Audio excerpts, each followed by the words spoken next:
पसंद कर रहे हैं। सबसे पहले गाने की बिहाइंड द स्टोरी अगर कुछ बताए कि हु रूल्स द वर्ल्ड जी। उसके बारे में अगर कुछ शेयर करें कि कैसे आया आपके पास ये गाना, और थोड़ा सा अगर गाने के बारे में बताए कि क्या क्या प्रिपरेशन करनी पड़ी इस गाने को लेकर। Who Rules the World गाना मुझे आया थ्रू हर्ष उपाध्याय, जो कि इस गाने की म्यूजिक कंपोजर हैं।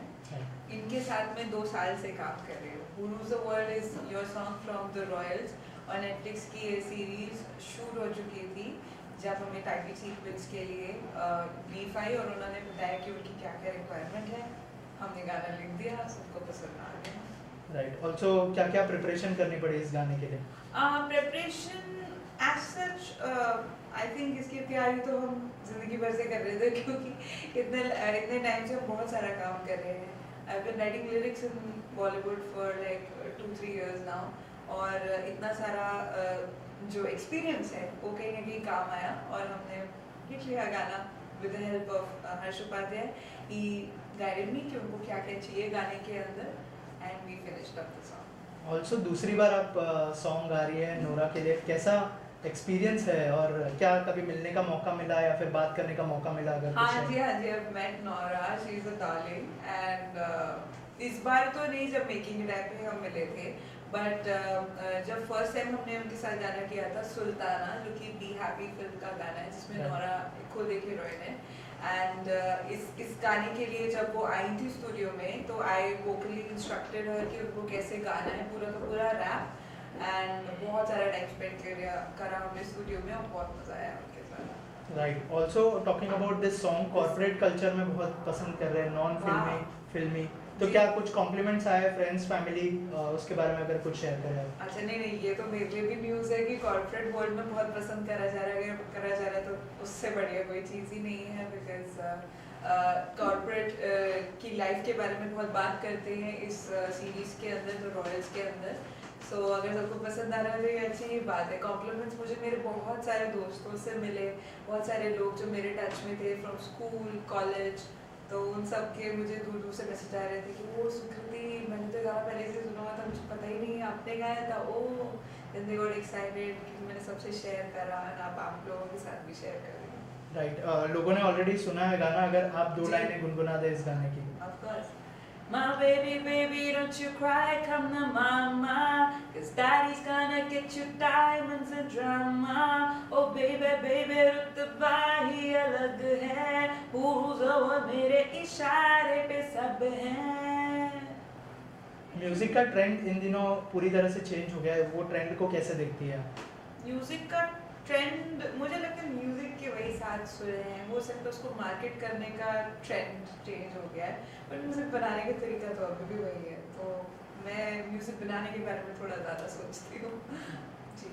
राइट, एज अ सिंगर क्या कोई म्यूजिक डायरेक्टर है जिसके साथ काम करने का ड्रीम हो, अगर कुछ शेयर करना चाहें? डेफिनेटली मेरा ड्रीम है कि मैं अमित त्रिवेदी सर या सलीम सुलेमान सर जो डुओ हैं उनके साथ काम करूं, क्योंकि मुझे उनका म्यूज़िक बहुत अच्छा लगता है। ऑलरेडी मैं जिनके साथ काम कर रही हूँ वो भी बहुत अच्छे हैं, हर्ष उपाध्याय जिनके साथ मैं काम कर रही हूँ, एंड और भी लोगों के साथ काम करना चाहती हूँ, एंड ये लोगों के साथ करूँ तो बहुत लकी रहूँगी। आप राइटिंग भी करती है, सॉन्ग भी गाती है, कैसे मैनेज करती है दोनों चीज़ों को, और कौन सी चीज़ सबसे ज़्यादा इजी या डिफिकल्ट है, इस बारे में कुछ देखा जाए तो दोनों अपने अपने लेवल पे डिफरेंट है, क्योंकि मुझे लगता है सिंगिंग की ट्रेनिंग में 10 से ज़्यादा साल मैंने सीखा है। गाने बनाने का भी सारा जो हुनर है वो उसी से आता है कि आप सीख के आप इतना ज़्यादा म्यूज़िक थ्योरी लर्न करते हैं कि आपको गाने बनाने का भी कहीं ना कहीं एक अंदर से सीख जाते हो। लिरिक्स राइटिंग तो मुझे लगता है स्कूल में जितनी मैंने पढ़ाई करी और उसके बाद मैं बहुत रीड करती हूँ, तो उससे मुझे आया, and it all goes hand in hand. मुझे मैनेज करने में ऐसा कुछ नहीं लगता है, मुझे लगता है रोज़ जिस चीज़ का आप रियाज करते हैं अपने आप वो अच्छा हो जाता है। मैं कोशिश करती हूँ कि मैं रोज़ कुछ ना कुछ लिखूँ, रोज़ रियाज करने के लिए एटलीस्ट 1-1.5 घंटा तो बैठूँ मिनिमम, तो ये सब है, मैनेज हो जाता है with discipline and hard work. लेकिन थोड़ा सा इजी रहता है जब आप गाना लिखती है और खुद ही सॉन्ग को गाती है तो? डेफिनेटली मुझे याद रहते तो इजी रहता है। राइट, ऑल्सो टॉकिंग अबाउट, जैसे आपने कहा कि म्यूजिक ट्रेंड जो है हैंड इन हैंड जा रहा है, इन दिनों सोशल मीडिया बहुत वास्ट हो गया है, इन दिनों रील से लोग डिसाइड कर लेते हैं कि सॉन्ग हिट है या फ्लॉप है, उस ट्रेंड को आप कैसे देखती है? आ, कुछ हद तक ही सही भी हो सकता है, क्योंकि अगर आपको सोशल मीडिया पे कुछ पसंद आए, क्योंकि सोशल मीडिया पे आई थिंक लोग आजकल दिन के 4 से 5 घंटे स्पेंड कर रहे हैं। अगर आप 4 से 5 घंटे कहीं पे स्पेंड कर रहे हैं तो आपकी दुनिया कहीं ना कहीं उसके आसपास ही घूमती है। तो अगर आपको वहाँ पे कोई गाना बार बार सुनने को मिल रहा है तो इंसान को लगता है कि हाँ ये तो अच्छा है। फिर वो क्या करता है, फिर वो स्ट्रीमिंग प्लेटफॉर्म पे जाता है, फिर वो फिल्म थिएटर में जाता है, नेटफ्लिक्स पे जाता है, जहाँ भी जाता है चेक करता है कि गाना कहाँ से आ रहा है। तो कहीं ना कहीं गाने भी हेल्प करते हैं फिल्मों को, सीरीज को एक प्रमोशन देने में, और सीरीज गानों को देती है, तो ये hand in hand type situation है। ऑल्सो इन दिनों गाने भी बहुत सारे रिक्रिएट किए जा रहे हैं, जी। उसके कितना फेवर में है आप, और आपको क्या इन फ्यूचर कभी कोई ऐसा कोई गाना मिलता है रिक्रिएट मैं करने के लिए तो बिल्कुल फेवर में हूँ, मैं क्यों अगेंस्ट में होगी। मुझे तो बहुत अच्छे लगते हैं पुराने गाने, और जब हम उसके अंदर अपना मॉडर्न साउंड्स को यूज़ करते हैं, मुझे ऐसा लगता है कि ऑब्वियसली टेक्नोलॉजी टाइम के साथ एडवांस होती जाती है, तो साउंड की भी रिचनेस कहीं ना कहीं थोड़ी सी बढ़ी है ओवर द इयर्स। एंड जब वो रिक्रिएट करे जाते हैं तो मुझे ऐसा लगता है ऑडियो की डेप्थ बढ़ जाती है, अगर अच्छे से निभाया गया है और अच्छे से बनाया गया है, तो पुराने गाने जब रिक्रिएट होते हैं तो बहुत अच्छे साउंड करते हैं, और मुझे भी बहुत अच्छा लगेगा इस तरह का गाना गाने के लिए। और इंडियन और वेस्टर्न म्यूज़िक की अच्छी खासी आप समझ रखती हो, जी। तो उससे कितना फ़ायदा होता है, स्पेशली जो इस तरह के गाने जो काफ़ी यूथ सेंट्रिक होते जी। हैं? हाँ, बहुत फ़ायदा होता है एक्चुअली, क्योंकि मेरे इन्फ्लुएंसर्स बॉलीवुड और हॉलीवुड दोनों के हैं, राइट। तो जब उनको इस तरह का ब्लेंड चाहिए होता है तो मैं उसको डिलीवर कर पाती हूँ। हिंदुस्तानी क्लासिकल और वेस्टर्न क्लासिकल दोनों में ही वही सात सुर हैं, बट उसके नाम अलग अलग होते हैं। बट जब उनको अप्लाई करने जाते हैं और उन दोनों की हमें नॉलेज होती है, तो मुझे ईजी पड़ता है कि मैं उन चीज़ों को जल्दी एग्जीक्यूट कर सकूँ। ये गाना इतना अच्छा है ना, इसमें लेयर भी बहुत सारे हैं, जी। तो थोड़ा सा कुछ बताना चाहें? इस गाने के लेयर, वोकल लेयर्स की बात कर रहे हैं कि मतलब डेप्थ की बात कर रहे हैं?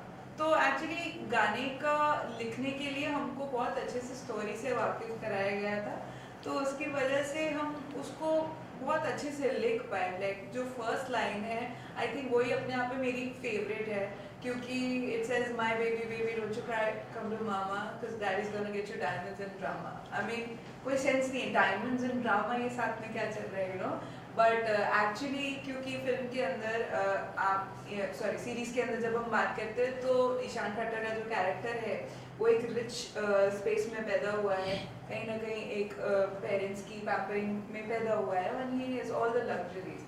बट जब इंसान बहुत प्रिविलेजेस के साथ पैदा होता है तो उसकी स्ट्रगल्स के बारे में कोई नहीं समझ पाता, क्योंकि सबको उसका ग्लैम और ग्लिट्स दिखाई देता है। तो हम बात कर रहे हैं डायमंड्स की और ड्रामा की। ड्रामा मतलब कि जो उनके अपने इंटरनल स्ट्रगल्स है, जो सीरीज के अंदर भी बहुत अच्छे से पोर्ट्रे करे गए हैं। सो या, एंड उसी तरह से पूरे उसमें रैप से 2 रैप्स हैं। एक रैप डेडिकेटेड है to Bhumi Pednekar's character and the other one is dedicated to Ishaan Khatter's character. तो दोनों के कैरेक्टर्स के बारे में बहुत डीप में बात की है। सॉन्ग को लेके कुछ तो ब्रीफ हुआ होगा, लेकिन जी। इसके अंदर जो है वेस्टर्न और इंडियन को जो मिक्स किया है बहुत जी। अच्छी लग रही है। किस तरह का ब्रीफ था? क्या इंडियन था या दोनों को मिक्स करने की पहले से ब्रीफ आई थी? नहीं, ये सारा डिपार्टमेंट तो मेरे म्यूजिक डायरेक्टर हर्ष उपाध्याय का था।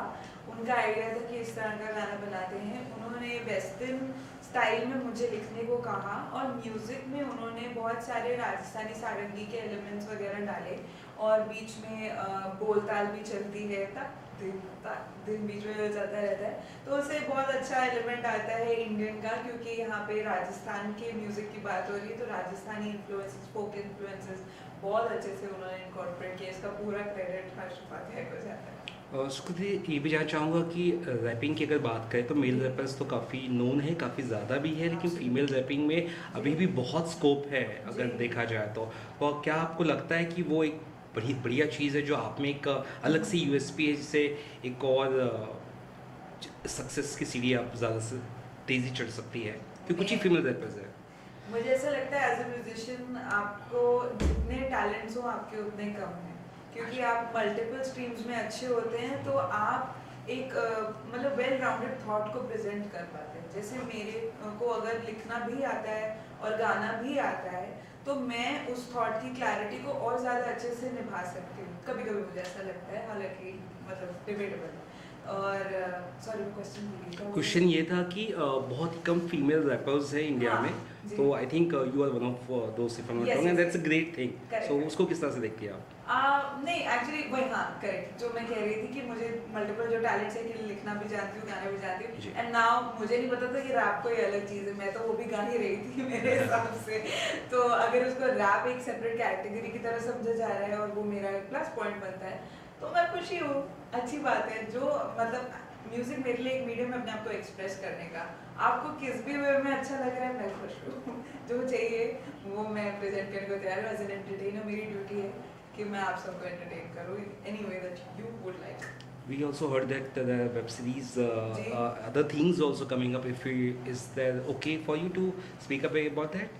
Unfortunately, I am not allowed to talk about these things, but soon you will see a lot of things coming from our end. We're working very hard, and I hope I can share them with you very soon. Also बहुत सारे reality shows में भी हमने देखा है कि singers अभी बहुत सारे आ रहे हैं, तो उसको कैसे देखती है आप? क्योंकि रियलिटी शोज के सिंगर को ज़्यादातर हमने देखा है कि काम नहीं मिलता है, तो अगर कुछ शेयर करना चाहे आप उसके बारे में क्या? एक्चुअली मेरे नॉलेज में तो रियलिटी शोज के 2-3 फ्रेंड्स हैं मेरे, और मेरे हिसाब से उनको काम मिलता है।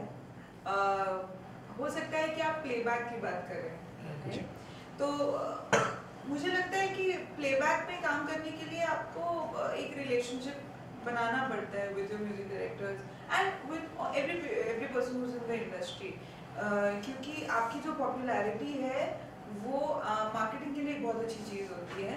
तो कभी कभी लोग उनके साथ काम करते हैं for popularity reason, but also having a good relationship with music directors who working very hard, जो बहुत अच्छा काम कर रहे हैं, उनसे भी एक रिलेशनशिप मेंटेन करना और अपने आप को even if you have done very well, अपने आप को पिच करना, अपने आप को बताना कि मैंने ये काम किया है, you know I am from here, तो आप मेरे साथ काम करना चाहेंगे कि नहीं? काम करने से काम बनेगा।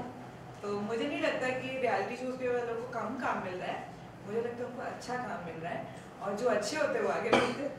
अच्छा, इसका कंटिन्यूएशन में मैं एक सवाल पूछूंगी कि रियलिटी शो की बात हुई, जी। बट हम सबको पता है कि playback singing is a different ball game all together and stage singing is different, so may be that is the reason आपको ऐसा लगता है कि वोकल टेक्सचर जो है, जो वोकल ट्रेनिंग होता है, वो बहुत मैटर करता है प्लेबैक सिंगिंग के लिए, जी। और स्टेज शोज के लिए रियलिटी शो का जो प्लेटफॉर्म मिलता है, पॉपुलैरिटी, वो मैटर करता है।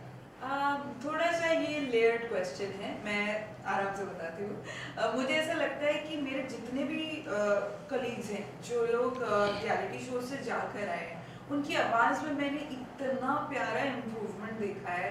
मुझे लगता है not only are they ready for studio, they are also ready for stage, क्योंकि वो बहुत मेहनत करती है अपनी आवाज़ पे, और फिर वो उसको जाके स्टेज पे भी गाना सीखते हैं। तो मुझे लगता है एक रियलिटी शो में जाना एक वेल राउंडेड बूट कैंप की तरह है। तो दोनों चीज़ें हैं, अच्छी बात है, मतलब पर आई थिंक ये मार्केटिंग से रिलेटेड है, क्योंकि जब लोग स्टेज पे देखने के आते होते तो वो ये समझते कि this artist will come to stage, right? तो वो एक परसेप्शन की बात है, बट इंसान को अपना दिमाग ओपन रखना चाहिए कि ये इंसान अगर ये कर सकता है तो ये भी कर सकता होगा।